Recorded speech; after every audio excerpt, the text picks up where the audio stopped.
India book of রেকর্ডসের কয়েক মাসের মধ্যেই ইন্ডিয়ান এডুকেশন অ্যাওয়ার্ডস এবং আইকন অফ এশিয়া অ্যাওয়ার্ড পেলেন ডোমকলের প্রত্যন্ত এলাকার শিক্ষক জিল্লার রহমান।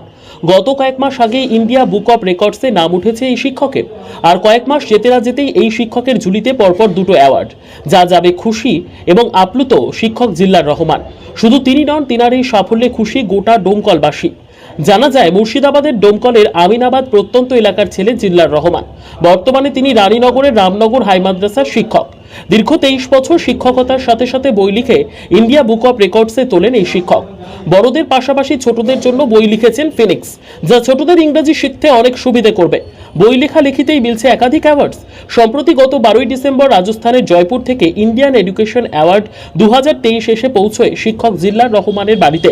তারপরই মাত্র 10 দিনের ব্যবধানে গত 22শে ডিসেম্বর ইন্ডিয়ার নিউ দিল্লি রানেশন ব্লু হোটেল থেকে মিলেছে আন্তর্জাতিক অ্যাওয়ার্ড আইকন অফ এশিয়া। ডোমকলের ছেলে জিল্লার রহমানের অসাধারণ সাফল্যে খুশি শুধু ডোমকল নয়, জেলা এবং রাজ্যবাসী। জিল্লার রহমানের ডাক পড়েছে একাধিক সাংস্কৃতিক মঞ্চে। শিক্ষকের ঝুলিতে আসছে একাধিক সংবর্ধনা, সম্মাননার মতো উপহার। ব্যুরো রিপোর্ট, দিনরাত স্টার নিউজ। এই ফিনিক্স নামের যে বইটা আপনার, এটার একটা মানে খুবই একটা বিশেষত্ব হচ্ছে যে বইটাতে কোনো আপনার মানে এক্সারসাইজ নেই, পুরো অ্যাক্টিভিটি বেস বই আর কি।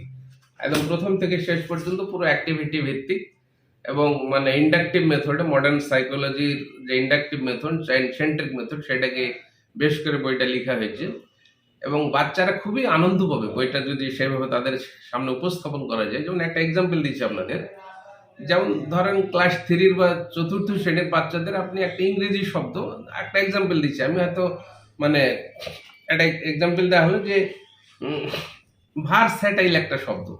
তো ভার্সেটাইল মানে আমরা জানি একটা বহুমুখী প্রতিভার ব্যক্তিকে ভার্সেটাইল বলি। তো এই ভার্সেটাইল শব্দের এই কনসেপ্ট আপনি বাচ্চাদেরকে কিভাবে দেবেন?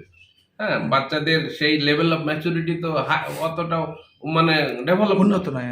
তো সেই ক্ষেত্রে এই ধরনের বিভিন্ন মানে নতুন নতুন শব্দের কনসেপ্ট তাদেরকে দেওয়া যায়। তো এখানে ভার্সেটাইল একটা শব্দ, যেমন ধরেন এখানে আমি একটা বড় একটা আর্ট পেপারে হয়তো আর.এন. ট্যাগরের ছবি নিলাম, রবীন্দ্রনাথ ট্যাগরের ছবি নিয়ে তার ছবিটা বাচ্চাদেরকে দেখালাম এবং ওই আর্ট পেপারে আমার ছোট ছোট কতগুলো আমি মানে বাক্য লিখলাম যে আর.এন. ট্যাগর মানে তিনি একজন কবি, তিনি একজন বেঙ্গলি পোয়েট, তিনি একজন ইংলিশ পোয়েট, তিনি একজন ড্রামাটিস্ট, তিনি একজন অ্যাক্টর, একজন রাইটার, তিনি একজন মানে সিঙ্গার, মিউজিক কম্পোজার, একজন ড্রামাটিস্ট।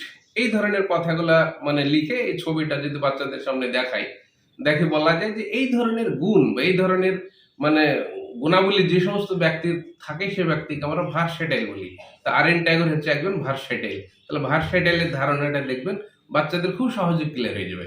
এই রকমের আরো অনেক নতুন নতুন ইংরেজি শব্দের ধারণা এই বই আমি দেখিয়েছি আর কি। যেমন ফরেস্টের ধারণা কিভাবে দেওয়া যায়, হোম সম্পর্কে ধারণা কিভাবে দেওয়া যায়, হ্যাঁ, একটা ফেস্টিভ্যালের ধারণা কিভাবে দেওয়া যায়, কার্নিভ্যালের ধারণা কিভাবে দেওয়া যায়। এটা পুরো অ্যাক্টিভিটির মাধ্যমে আমি এই বইয়ে দেখেছি। হ্যাঁ, এটা বাচ্চাদের খুবই মানে একটা আনন্দদায়ক পদ্ধতিতে বইটা পড়ানো যাবে। তো এই বইয়ের সফট কপি আমি আইকনস অফ এশিয়া অ্যাওয়ার্ডের সেখানে পাঠিয়েছিলাম, সেখানে তারা মানে গ্র্যান্ড করেছে আর কি, হ্যাঁ, গুরুত্ব পেয়েছে।